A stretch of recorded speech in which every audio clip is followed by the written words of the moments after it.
think I'm ready. So, welcome to another episode of the Back Bone Zone. My name's Tyson. Stoked to always be doing this, and thanks for listening or watching. I would actually like to know, maybe you can send me a DM or comment on the YouTube channel just to let me know sort of what proportion of you like watching it compared to who likes listening to it on Spotify or Apple Podcasts or whatnot. But today I have a pretty interesting concept, I guess, that I've fleshed out. It's going to be all about the popularity of BMX. So, is BMX more popular now than it was back in the day? Is the type of popularity that it has better than what it was? And what can we do to make it more popular? Or, I'd love to hear your argument for making it less popular. So I'm going to dive into that today.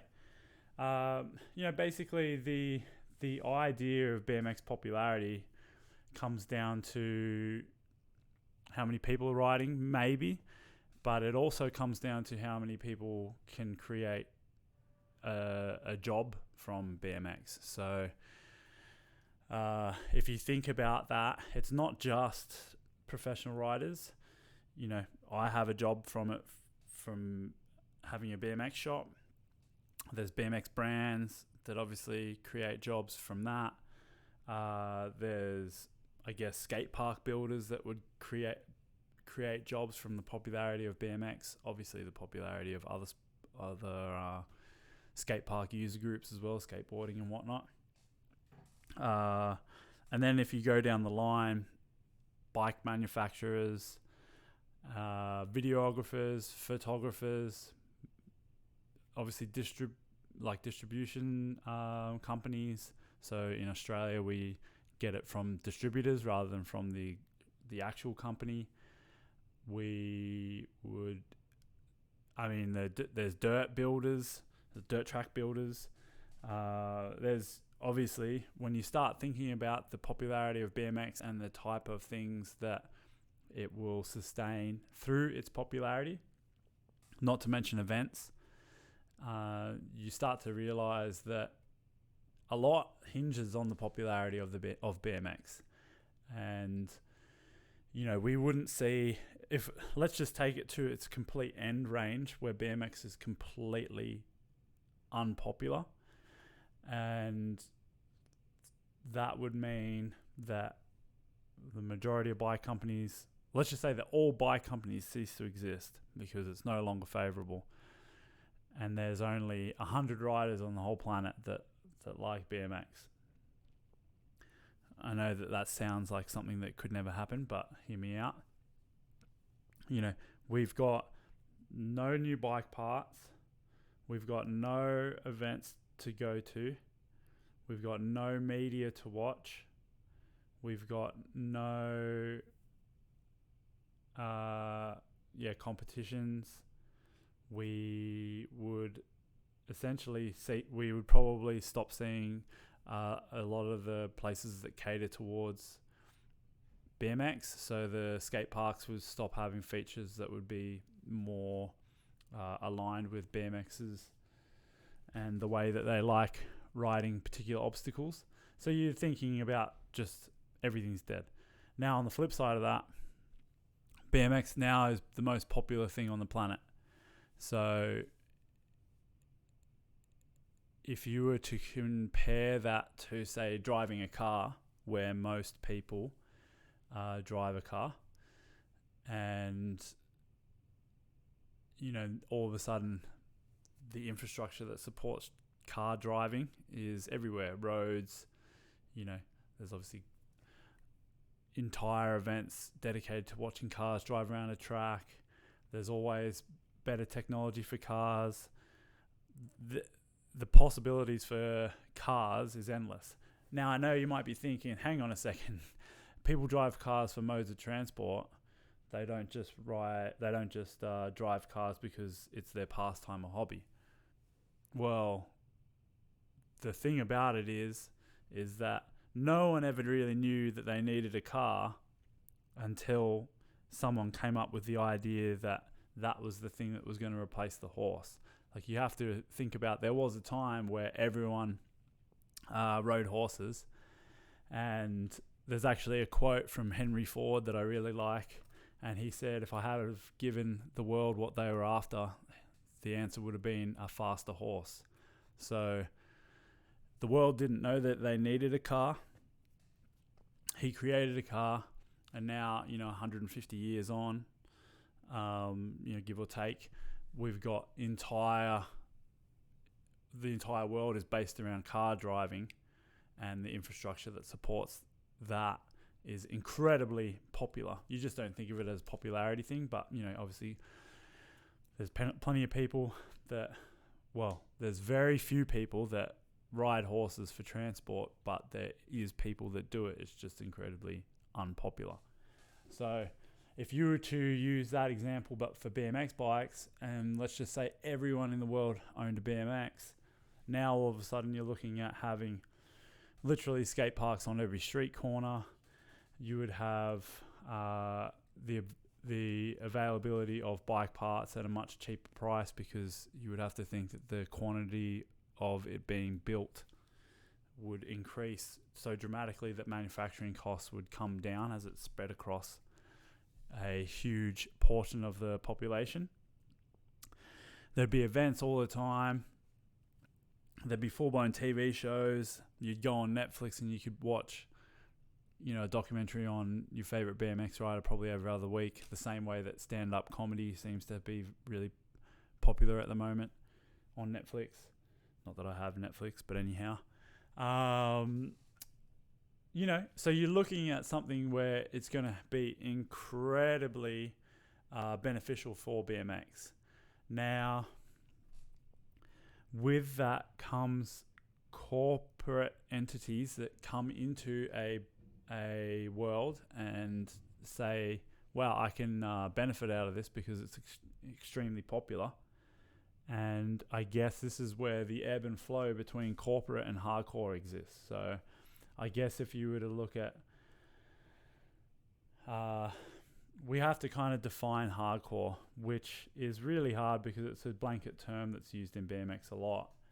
And hardcore, in my eyes, is someone who loves BMX, rides BMX, and will do it regardless of what is more in vogue, or what events are around, or what their friends think about them. They just love BMX so much that's going to be their main source of enjoyment in their life. So I've gone over this in other episodes. BMX can be many different things to many people, and I think the idea of a hardcore BMXer is starting to blur a little bit, because we're this young sport that has now gotten a little bit older, and we've got riders now who are in their 50s and even 60s that were riding when BMX first really came into existence. So BMX came into existence in the 70s, and it's 2022. So there's people that have literally lived their entire lives seeing BMX come from nothing to where it is today. So they may not ride as much anymore, if at all, but there's certainly an argument that they are just as hardcore because of the amount of time that was spent doing it. I guess if you were to compare it to someone who joins the army in 2022, yeah, they're currently serving in the army, but are they more of a hardcore army, someone who's in the army, than someone who served, in Vietnam or something like that for years? So just another example, and I guess analogy. But what I'm getting with the whole hardcore and corporate is, let's just say, I would like to think of myself as a hardcore BMX rider.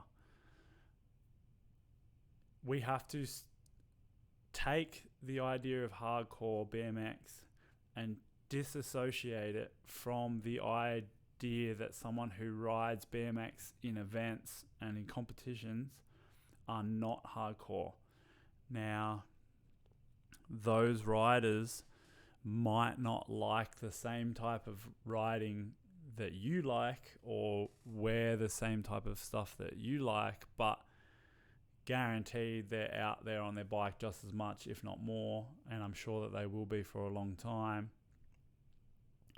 So we will put the discussion or debate about if competition riders are hardcore or not to the side, and where I'm just focusing on the idea of BMX popularity and whether it is if where we're at right now is a good thing or if we need to be more popular. So the example that I have is, if you were to look in the 80s when it first boomed,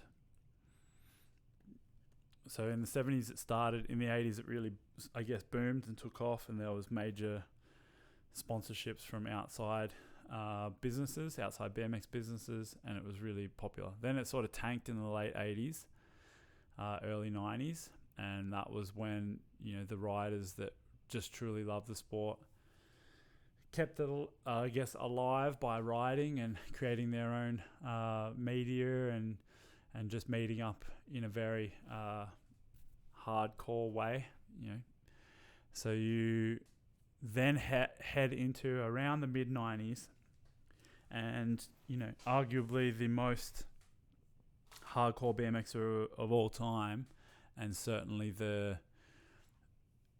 has got to be top 5 most influential riders of all time, Matt Hoffman. Matt decided to team up with a corporate entity and help to create the X Games, which essentially brought BMX back into the public eye and brought it, to the idea of riding freestyle BMX to so many more people. Now, the X Games has kind of been looked at with favour by some people, by some BMX riders, and unfavourably by others. But the truth about the X Games, in terms of whether you like the style of riding that it brought out, whether you like the network coverage that it brought with it, or the sponsors that it brought with it,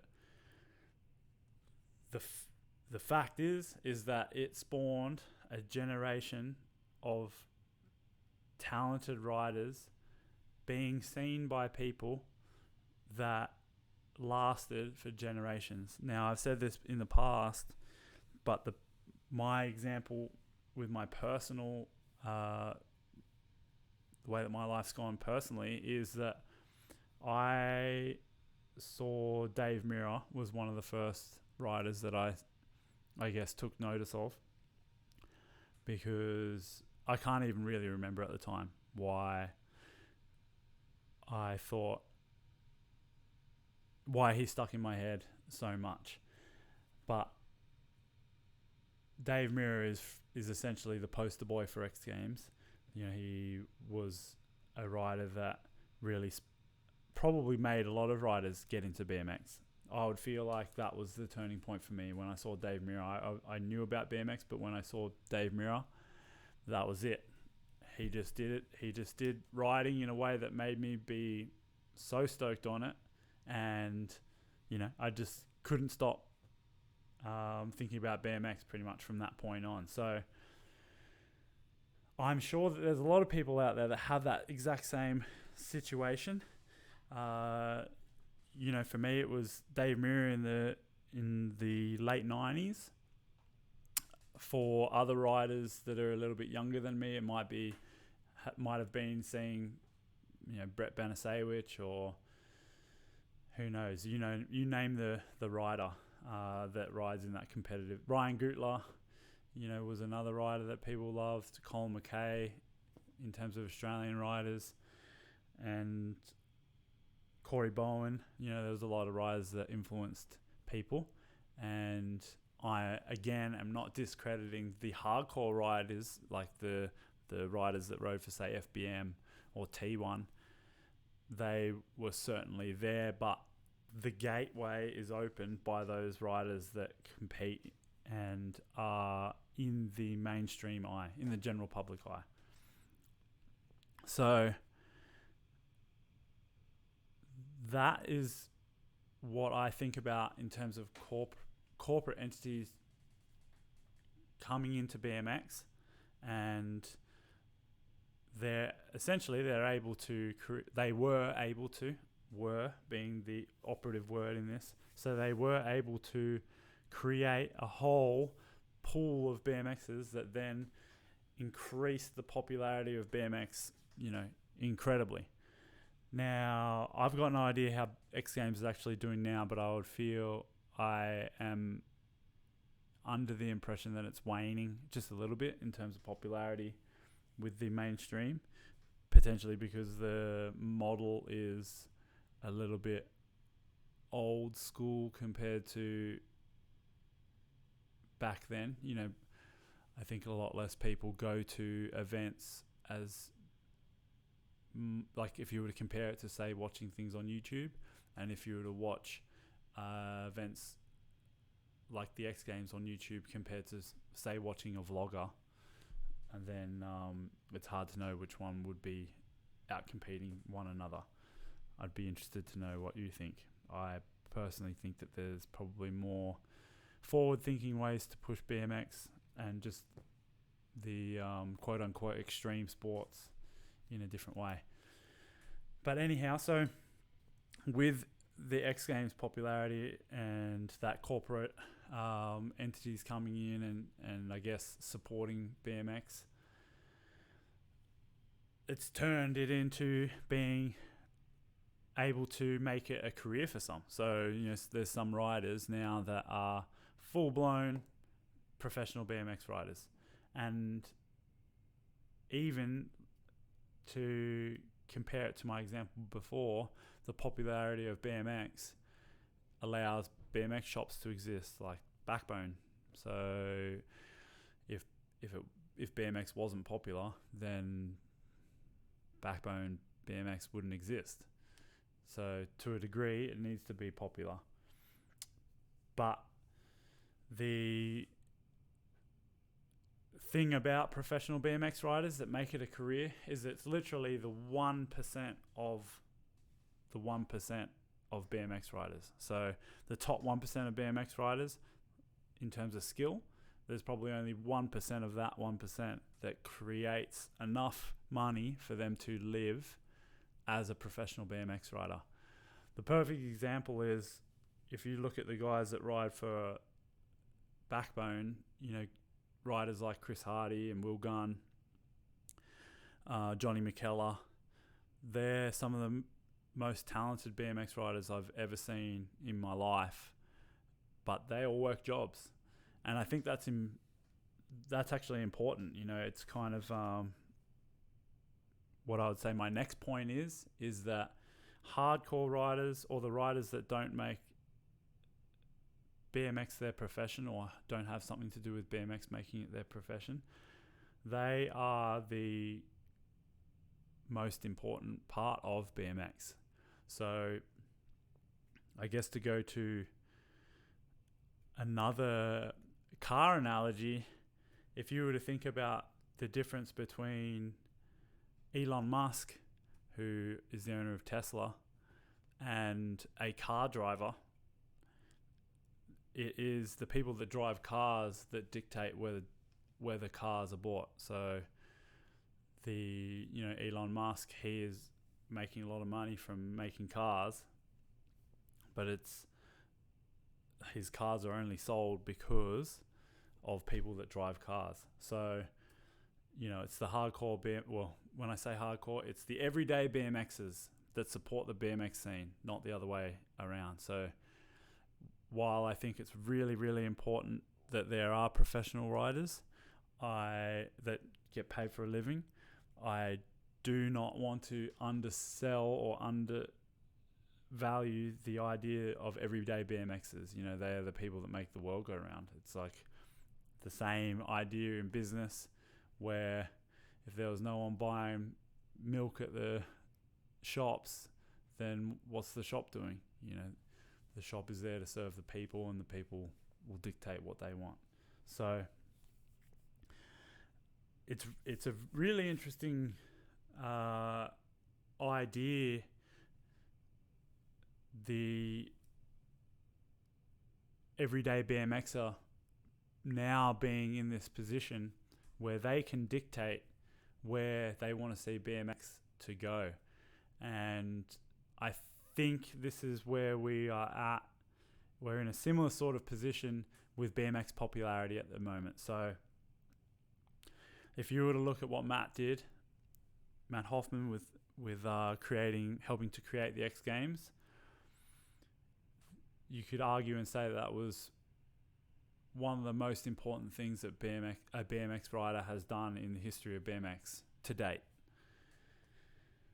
Now, we are in a really, really unique position because as BMX has gotten more popular, and there are so many different types of BMX riders in terms of their involvement in it, we can use the community and use the group to create the BMX that we want to see, and also create and reach heights of popularity in a way that's totally our choice. So I think the best example I have of that is ACJam. So ACJam is a really popular event, and it is sponsored by BMX brands, but it's actually now sponsored by a lot of brands outside of the BMX industry. And that is something that I am intending to grow, so that there's not 1,000 people coming to ACJam, there's 10,000 people coming to ACJam. So I would love for my whole goal with ACJam, for example, is just to create it where BMX is fully celebrated, and if the general public are coming and they see it and they're like, what the hell, this is the sickest thing I've ever seen, and it's run by BMXers and it's completely in that BMX realm of, I guess, not selling out would be the best way to quickly describe it, then that's the ultimate goal. And if we go into thinking about BMX in general being able to grow in that way, then yes, we can use the same way that Matt did. We can use outside entities to help to grow BMX so that there's more opportunities for everyone. So my opinion is that we should be able to have a sick BMX facility in every town, the same way that there's a football field in every town. You know, I would love to see more riders getting paid doing what they do. I'd like to see essentially more opportunities for everyone. You know, imagine if BMX was so popular that there was more BMX shops and we were all doing really well. So I think that there's a unique position, and that gets me to my final point. How do I think we are going to get to that? Well, essentially it's by the community. So the idea of growing BMX and making BMX more popular is something that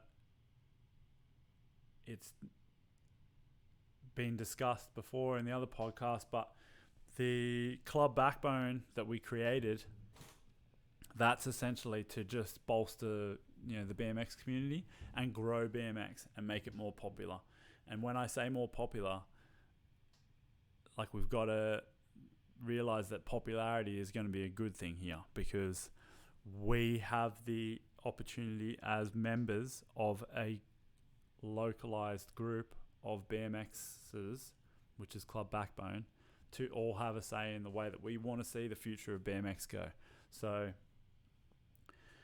we can all be doing our part to create a better future for BMX, to ensure that BMX continues to rise in popularity, and so that it's, I could see where we have, imagine if we just had a national trail competition every year where it was like Red Bull Rampage, which is what mountain bike riders do. They have a spot, they have a crew of diggers, they all build jumps, and then a rider rides down it. I mean, that's a very brief overview of what we could do, and I think that type of stuff is incredibly popular with the general public, but it also gives them a glimpse into what it takes to do that type of thing. Trail building is incredibly hard, takes a long time. If general public started seeing, wow, I can pick up a shovel and I can start digging too. Like, I can start riding my BMX because these guys do it. And yeah, it's on a really high scale of skill, but still, just like the Dave Muir example, when I got a BMX and started riding proper freestyle, I, of course, wanted to ride to the level that Dave Muir was riding at, but I also knew that, it took a lot of practice. And as well as that, the fun that came along the way, it kind of has molded me into my own person and my own rider. So yeah, I think to be able to grow BMX and to make BMX popular as a community by talking things over as a community, I think that's going to be the way to move forward and to see things that we didn't even know that we needed. Just like Henry Ford said, the world didn't know that they needed a car, and we might be surprised at what we can do if we all work together to make BMX even more popular. So don't be scared of popularity. I definitely welcome it, and I certainly welcome it if it's the BMX community leading the charge. So that's my 2 cents on that. I'd love to hear your thoughts on this one. It's obviously something where I'm putting it out there, and I'd love to hear the conversation start. So please leave a comment.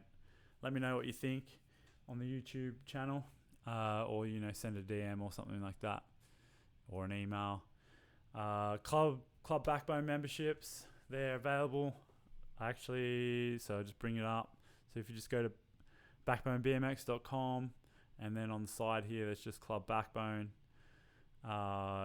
you'll be able to just go to the site and scroll down. You can learn a bit about it, and then just here there's all of the Club Backbone memberships available, and it's pretty cheap for the whole year, and we are pretty excited at what we're going to set to achieve over this next year. We've got pretty big goals. So anyhow, thanks for listening, and we will see you next week.